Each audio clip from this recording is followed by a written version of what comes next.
ప్రభువా నీకిష్టమైతే నన్ను శుద్ధినిగా చేయగలవు అని.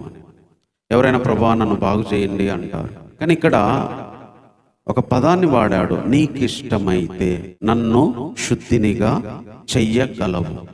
కొన్నిసార్లు మనం ఎప్పుడు నన్ను బాగు చేయి ప్రభువా, జీవితాన్ని బాగు చేయి, కుటుంబాన్ని బాగు చేయి, సంఘాలను బాగు చేయి, దేశాన్ని బాగు చేయి, డైరెక్ట్గా దేవుణ్ణి అడుగుతాం. ఆయనకి ఇష్టం ఉందో ఇష్టం లేదో మనకు తెలియదు, ఆయన చేస్తాడో చేయడో తెలియదు, మనం మాత్రం అడుగుతాం.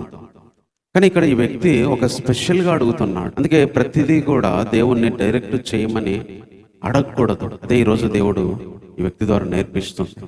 దేవునికి చేయగలిగిన శక్తి ఉంది, అది నీకు ఇష్టమైతే చేయగలవు. కొన్నిసార్లు మన ఇష్టము దేవుని ఇష్టంతో మ్యాచ్ అవ్వదు, కొన్నిసార్లు మన ఇష్టాలు దేవుని ఇష్టాలకి సెట్ అవ్వవు. అందుకే మనము అడిగే ప్రతిదీ పొందం.